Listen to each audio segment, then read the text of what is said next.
the Ethiopian people to benefit the opportunities that we had in all aspects. As we said here, we have recognized that the sacrifices that Ethiopian forces made in Somalia within the African Union peacekeeping missions many years in the past. That shows how much our people are interlinked, and we will keep continuing on. President Tayyip Recep Erdogan, his government, and the people of Turkey for the warm welcome and generous hospitality.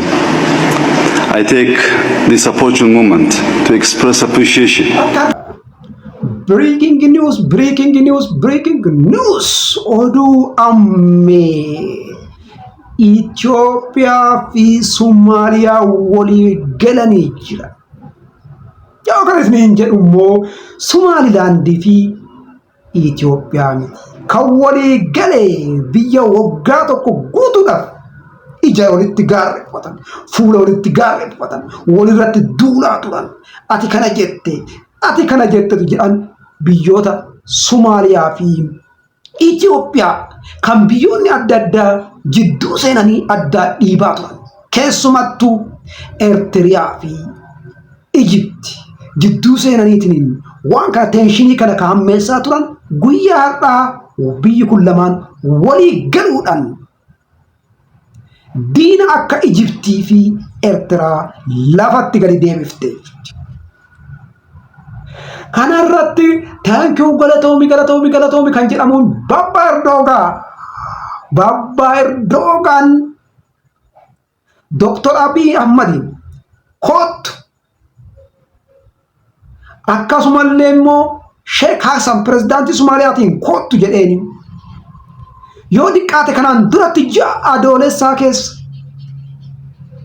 mariisisee onkololeessa keessa mariisisee walii ta'uu dinnaan har'a sa'aatii 8 irratti fudhatee jara kanana harka wal fuusisee jira. Breaking news. Kanaaf Itoophiyaa fi Somaaliyaan walii galteerti. Baba Erdogan gahee guddaa taphatee jira jechuudha. Abbaan araaraa. Baba Erdogan excellent. Waan guddaa hojjette jechuudha. Biyyi Turkiyee waan guddaa raawwattee jirti. Gaanfi Afrikaa kun akka hin jeeqamne stable akka ta'u jechuudha. Hiriyyaan Prime Minister Ethiopia Dr. Abiy Baba Erdogan gahee guddaa taphatee jira. Kanaan booda balballi wal dhabdee Somaaliyaa fi Ethiopia cufateera. Closed already. Cufatee jira jechuudha. Kanaaf biyyoota diina isaanii jechuudha kan akka Ijiptiif kan akka Eertiraa immoo kassaranii jiran. Guyyaadhaa Somaaliyaa fi Ethiopiyaaf congratulations jechuun ni danda'ama. Prime Minister hooggantoonni biyyoota lachiin kan Somaaliyaa fi kan Itoophiyaa, kan Somaaliyaa Sheikh Hassanii fi kan Itoophiyaa muummichi ministeera Itoophiyaa Dr. Abiy Ahmad marii taasisanii jiran. Maal jedharree? Sheikh Hassan akka jedhetti Itoophiyaa fi Somaaliyaan waan wal isaan dhabsiisu caalaa waan walii isaan galchutu jira.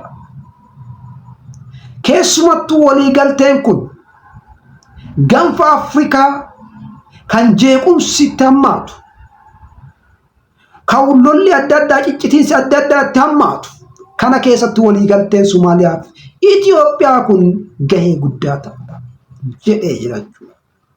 Akkasumallee muummichi ministeera Itoophiyaa jechuudha. Nuuf Somaaliyaan mana keenya. Gaafa Somaaliyaa terroristoonni Al-Shabaab itti deemu mana keenya jennee diina Al-Shabaab irraa dhoowwaa ture. Silaa dubbiin tun har'a hin geettu osoma har'an geenne asiinuun geennuu qaama sadaffaayyuu odoo keessan galchin manuma keessatti fixanna jedhee yaadaa ture jedha. Ammallee immoo waliigaltee kun waliigaltee win ta'ee fi waliigaltee nulachuuyyuu moosisuu danda'udha. Itoophiyaa fi Somaaliyaan mana tokkocha warra tokkocha malee qaama addaan baamee ilaalamuu miti. Nuti kan barbaanne daandii galaanaa kan gara meeshaa keenyatti galfannuu fi militarii beezii irratti ijaarrannu malee dhimma tokkollee hin qabnu. Kanaaf kana fudhatee Hasan Sheekillee kana fudhachuu isaatiin galatoomii jedheenii jira. Eega kana ta'e immoo maalirratti walii galan?